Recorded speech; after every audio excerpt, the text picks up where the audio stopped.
Hello there, welcome back to another episode here at Harvest Hope Farmstead. We today are going to do a farm update, or farmstead update, I guess you could call it. So stay tuned. First, we're going to start off with the White Ranger meat chickens that we have here in our brooder. We have 26 in here right now. We're going to expand it out to a bigger space soon, but we moved them from the small space they were in to now to this space, and they are getting bigger. As you can tell, they are really feathering out. Let me see if I can let this out here and show you all without them jumping up. But as you can see, they are really feathering out. Like I said, one jumping up here. But thank you for jumping up here, because you're allowing us to see how big you are actually getting. They are about 2 weeks old as of today.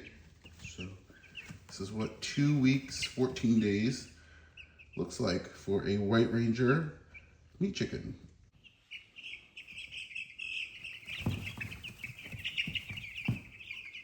You've asked in the comments what type of feed we're doing for our meat chickens. We are doing a 24% meat bird start to finish crumble mix here. So they've been on that for about 2 weeks now. It is a hot day here in Maryland today. It's going to be in the high 90s, and we're expected for the rest of the week to be in the 100s. So it's going to be a hot one. So I'll show you the corn right now.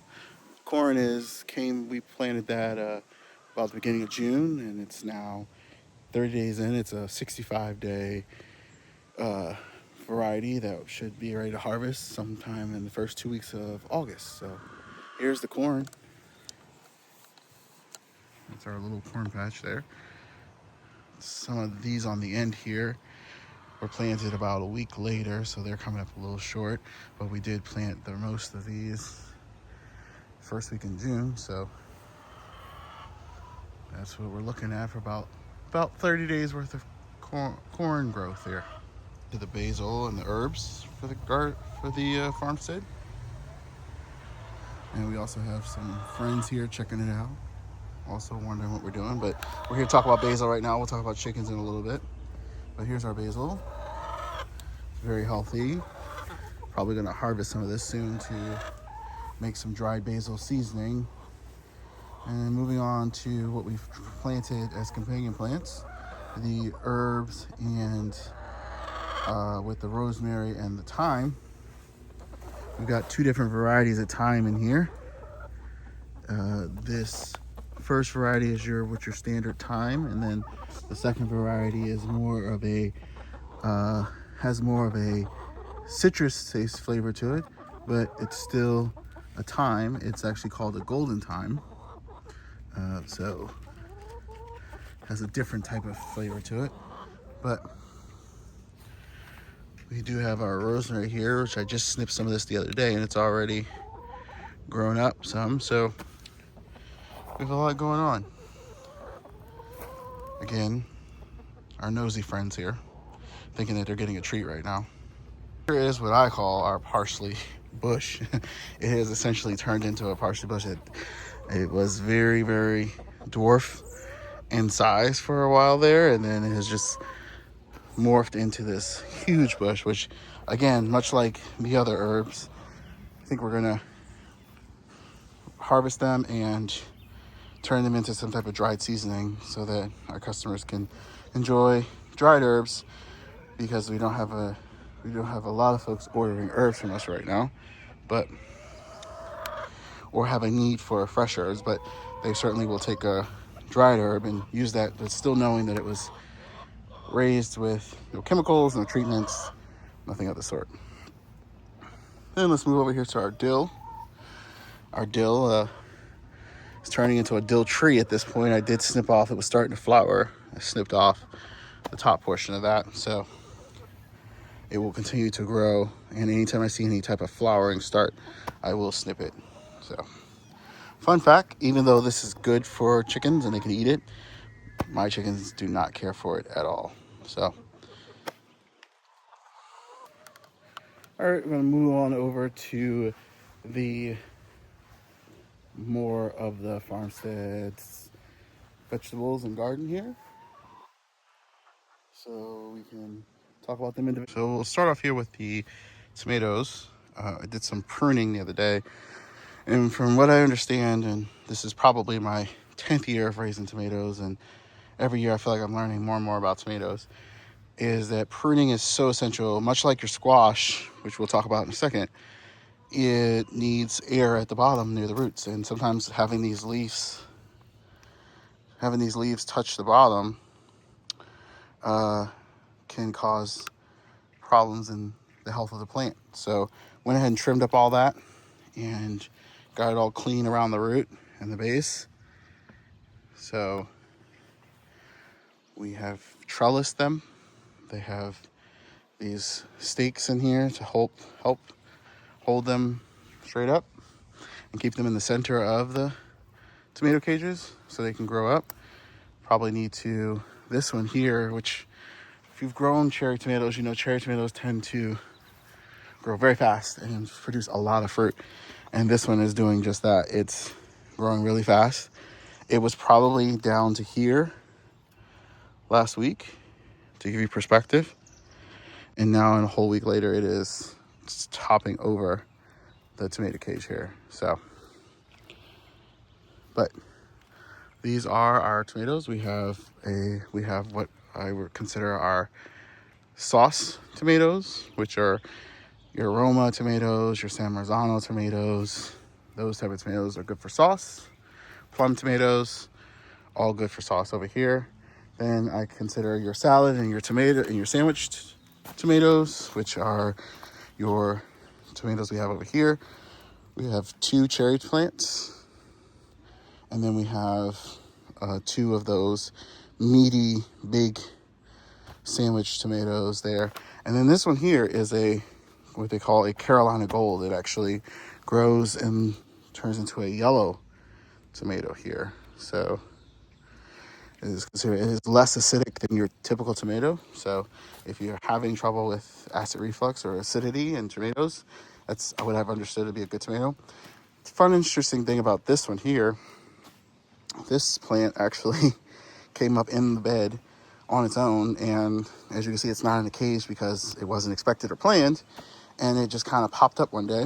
And what I believe happened is, by last year's, this was the same bed that we had tomatoes in last year, so given that probably some tomatoes with the seeds probably fell down into the soil, we then threw leaves and other things from the fall season and kind of composted on top. And when we added new soil this year, this little guy here popped up. So we have a stake in it to help support it. But hopefully it can stand and withstand the season. It already is producing fruit, as you can see here. It's already producing some fruit here. So that gives me England as a cherry tomato plant because of the amount of tomatoes in one bunch, as you can see there. So, all right, let's move on to the next bed. Got some variety of things happening in this bed here. So in this bed we have, as you can see, some bush beans. Hopefully the lighting works here with that, and you can see the green bean growing right there. So we have some bush beans here, and we already are starting to see green beans populate in. They're doing very well, and hopefully be able to harvest our first set here in the next week. And then moving on into this section in the middle here, it is our bush cucumbers. So we have pickling cucumbers and other burpless bush varieties. So hopefully make some pickles and good for salad. So they are doing pretty well here. And then on the end, which had a rough start, was our peppers. Some of our pepper varieties got some slug and other earwig type things happen to them. So some of the leaves are a little chomped on and chewed on, but we have managed to since hopefully get rid of that problem with some organic treating in the garden and getting them out, and they seem to be producing really well. We have a couple that have produced, so technical difficulty there. Actually, the phone that we're using to record here suddenly overheated. I told you guys it was hot today, so we're gonna make this quick. All right, so in this bed here, we have our onions, and they are growing and doing well there. And in this bed, we started asparagus this year. We always know that it will take a couple years for this to get, but as you can see, already some pop-up shoots coming out of the ground there. Another one right there. So they will hopefully be able to next year bring up some more, and then hopefully after that, the following season, we'll actually be able to harvest a good amount. So over here, we've got a variety of, and I'll include some pictures at the end. We've got starting from left to right. We've got some beets in that first bag, and we've got zucchini in the second bag. In the third bag, we have another set of one of our sets of yellow squash. In the fourth and fifth bags here, we've got sweet potatoes. Those won't be ready to harvest until probably somewhat mid-fall. And then we've got in the bags, there's 3 bags there. You can't really see it because there's so much growth around the potatoes. We have two varieties of potatoes happening here. We've got Kennebec white potatoes and also Yukon Golds. So looking forward to that. We've got 3 bags of potatoes happening there. We've got 2 Yukon Gold bags and 1 Kennebec bag. So really looking forward to that. And way over there in the last bag, we are experimenting with some peanuts. So hopefully this year we can see what that looks like. In this last garden bed, again, trying to be quick because of the heat, and I'll include some better clips at the end of this video, but we've got some yellow squash growing here. Yellow squash on this bed. And then also we've got some lettuce. It's not looking great today because of the heat, even though we watered it really well, but hopefully the shade of the squash plant will help it out. But as you can see, it's a little wilted because of the sun and the heat, but it's forming a head, so it's really good there. Again, better look at the potatoes and whatnot there. So if you've been following us for a while, you know about the chickens. We actually have integrated 8 new chickens this year. We had a flock of 5, which were producing about 3 to 5 eggs a day. So we were getting a good amount for our customers. And now we are in a season where we have added 8 more layers. Technically 6 more layers because 2 of the 8 that we have will be producing green or blue eggs. And I don't think we'll be giving those to the customers. Probably keep those as identified for us here at the farmstead, but we will be doing the brown eggs. If a customer asks specifically for a green or blue egg, I probably could do that and will do that, but primarily the brown eggs that we typically sell is what we're going to give to the customer. So, as always, we'll include a clip of the chickens, but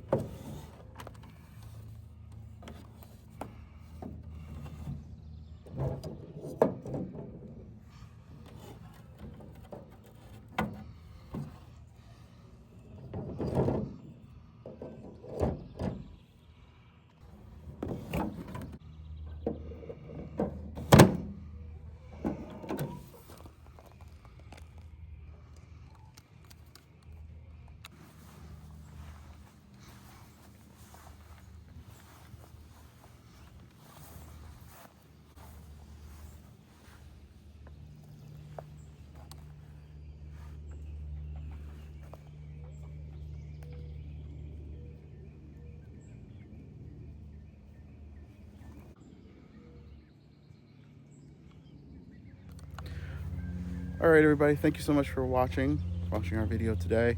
Again, of our farmstead tour. Hopefully you will, if you're not a already subscriber of ours, you will be a subscriber after today.